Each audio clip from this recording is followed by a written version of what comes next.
নমস্কার, আপনাদের সকলকে স্বাগত জানাই চ্যানেল রূপা মুখার্জিতে। জয় কৃষ্ণকালী মায়ের জয়।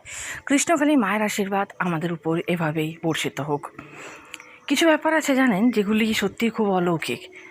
আর মঙ্গলা দেবী ও কৃষ্ণকালী মায়ের মাঝে যে বন্ধন, এবং কৃষ্ণকালী মা ও কোটি কোটি ভক্তদের মনের যে বন্ধন, সেটা কিন্তু সত্যিই অলৌকিক বন্ধন।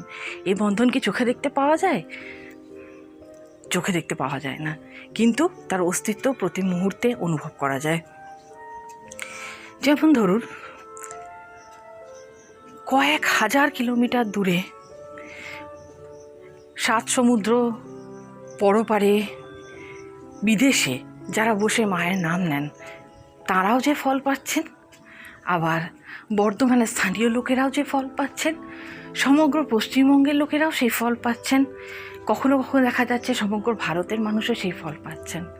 এটা কি করে সম্ভব? মায়ের সাথে কোনো অলৌকিক বন্ধন না ঘটলে ভক্তদের এটা তো কখনো প্রাপ্তি হতো না। এত যে মানুষ আসছে, হ্যাঁ আপনি বলতে পারেন যে মঙ্গলা দেবীর বেলেরা মন্দিরে পার্টিকুলার কিছু শ্রেণীর মানুষ আসছেন, হ্যাঁ সেটা হতেই পারে, সেটা আলাদা কথা।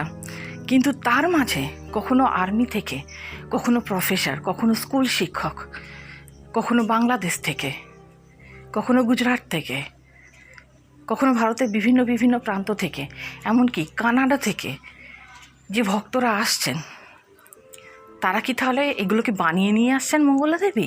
হ্যাঁ, বিরোধী হলে আপনি বলবেন হ্যাঁ হ্যাঁ ঠিক ঠিক ঠিক, এই পয়েন্ট আমাদের মাথায় আসেনি, তা বোধহয় ঠিকই বলছেন। না না, আমার কিছু বলার দরকার নেই। আপনারা মানসিকভাবে অসুস্থ হয়ে পড়েছেন, ভারসাম্য আপনাদের বিঘ্নিত হয়েছে, তাই প্রতি কথাতে আপনারা খুঁত খুঁজে বার করছেন। তা করুন।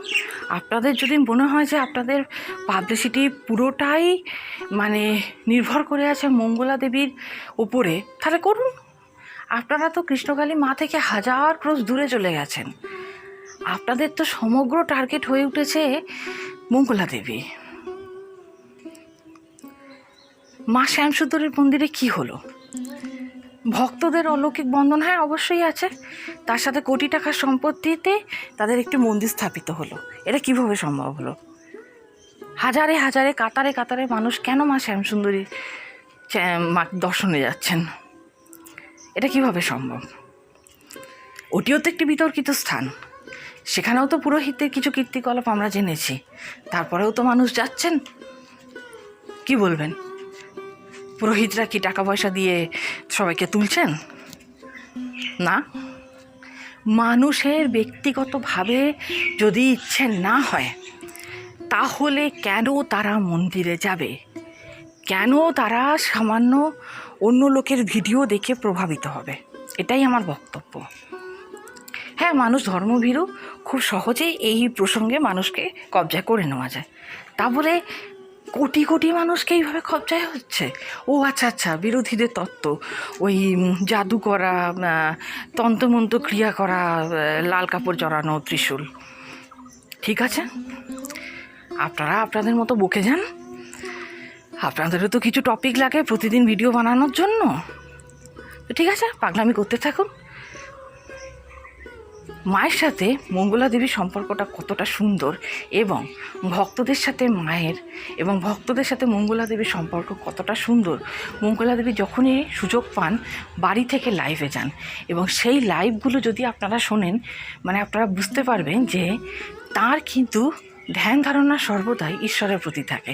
না কি বিরোধীরা আজকে 4 লাইন এটা বলল, 2 লাইন সেটা বলল, সেই ব্যাপারে। সম্প্রতি তিনি একটি লাইভ ভিডিও করেছেন বাড়ি থেকে বসে, আদি কৃষ্ণকালী মায়ের ঘর থেকে বসে, যাকে সোনামা বলা হয়ে থাকে। তো সেই ভিডিওতে কিন্তু তিনি শ্রীকৃষ্ণের 108 নাম পাঠ করে শোনালেন। কেন করলেন? হ্যাঁ, তা বলে কি তিনি প্রতিবাদ করেন না? যখন পরিস্থিতি হাতের বাইরে চলে যায়, বাকি যারা ভক্ত মারা রয়েছেন, যারা ভিডিও বানান, তাদেরকে কদর্য নোংরা ভাষায় গালাগালি করা হয়। রঘু বলে একজন আছেন, যিনি কৃষ্ণকালী মায়ের ভক্ত, যার বাড়িতে কৃষ্ণকালী মা আছেন, তিনিও কালী ভক্ত। তো তাকে নিয়ে জঘন্য জঘন্য কথাবার্তা বলা হয়। এই ঘটনাগুলো প্রতিবাদ করা মঙ্গলা দেবীর কর্তব্য, তাই তিনি করে থাকেন।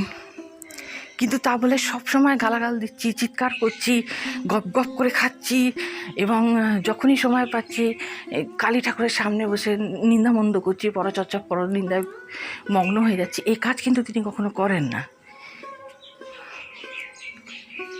এটাকেই বলে অলৌকিক বন্ধন, যে বন্ধন আপনি দেখে নেবেন খেয়াল করে, বাকিদের সাথে কিন্তু মায়ের গড়ে ওঠেনি। আমরা শুনে নেব এই বিষয়ে মঙ্গলা দেবী কী বলছেন। তবে তার আগে আপনাদের কাছে অনুরোধ, ভিডিওটি ভালো লাগলে অবশ্যই লাইক, শেয়ার, কমেন্টস করবেন, চ্যানেল সাবস্ক্রাইব করে পাশে থাকবেন। তখন কিন্তু সেদিন আমি রাত্রেবেলা একটা পদ্মের মালা গেঁথেছি, আকন্দ, তারপরে তোমার বেলপাতার মালা। আমি পদ্মের মালাটা গেঁথেছিলাম, আকন্দ আর বেলপাতার মালাটা আমি ঘর থেকেই নিয়ে গেছিলাম। তা দেখছি কি সুন্দর। আমি যখন মায়ের সামনে গেলাম তখন আমি অজরে কাঁদছিলাম, আমাকে দিয়ে দিয়েছি, কিছু দিই না, জবা ফুল তখন দিয়েছি, জবা ফুল খাওয়া দিয়ে ওকে নাম জপ করে দিয়ে এদিকে চল। তা যখন আমি ওকে দিয়েছি যাবো দাঁড়া মা, যখন আমি মায়ের কাছে পৌঁছেছি দেখছি ব্রাহ্মণ আমার হাতে পদ্মের মালাটা নিল, নিয়ে দেখছি মায়ের চরণে দিয়ে দিল। আমি খুব খুশি, আমি দিস দেখো মালাটা মায়ের চরণে পড়লো। তারপরে আমি কিন্তু একটা জিনিস বলি, মায়ের জন্য বেনারসের চুন্নি নিয়ে গেছিলাম, গোলাপ জল যেগুলো নিয়ে যাও।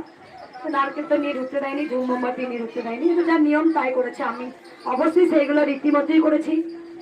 ক্যামেরা ওখানে যে পুলিশ স্টাফেরা ছিল মেয়েরা, তারা সবাই আমাকে চিনতে পেরেছেন। ওই যে কৃষ্ণকালী মা আসছে, আমি মা, আমি তো কৃষ্ণকালী মা নয়, আমি তো মায়ের মেয়ে। যাই হোক উনি বললেন যে আমাকে হয়তো দেখেছে, আমাকে বলছে মা মন্দিরটা কোথায়, আমি বললাম যে বর্ধমানে। আমি যখন যাচ্ছি সবার কাছে যখন মোবাইলটা জমা রাখছে, আমি তখন মোবাইল জমা রাখলাম। কারণ আমি কেন বেআইন করবো, কেন আমি অন্য নিয়ম করব কেন? তাই আমি মোবাইল জমা দিয়েছি, যা যা নিয়ম বলেছে আমি সব পালন করেছি। নারকেল নিয়ে যায়নি, ধূম মোমবাতি নিয়ে যায়নি, এবার নিয়ম নেই, কেন আমি অনিয়ম করব? আমি লাইন দিয়ে পুজো দিয়েছি। তা ওখানে যখন আমি একটা বলি কথা, একটা চুন্নি, আমি না খুব চুন্নি ভালোবাসি দেখবে, কারণ আমি ওই চুন্নি কৃষ্ণকালী মাকে পড়াতে ভালোবাসি। কারণ যিনি ভবতারিণী তিনি কালীঘাটে কালী মা, তিনি দক্ষিণেশ্বরে ভবতারিণী, তিনি আদ্যাপীঠে আদ্যা মা, তিনি হচ্ছে কৃষ্ণকালী মা। হচ্ছে একটাই মা, হচ্ছে ব্রহ্মময়ী মা, জগৎময়ী মা, জগৎ জননী। তাই দেখো আমার বাচ্চা কোনো স্বভাবটা কিন্তু এখনো যায়নি, আমি বাচ্চাদের মতো করে ফেলি এক সময়। তাই আমি চুন্নিটা আমি নিয়ে যাচ্ছি, নিয়ে আমার স্বামীকে বলছি দেখো আমি কিন্তু এই চুন্নিটা দেবো না, আমি কৃষ্ণকালী মাকে পড়াবো। যাই দিয়ে দাও তো, কতজন চুন্নিটা, আমি না, আমি চুন্নিটা দেবো না, আমি চুন্নিটা দেবো না।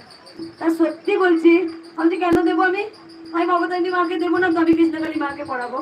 ও বলছে, আমি বলছি মা তো সে একই।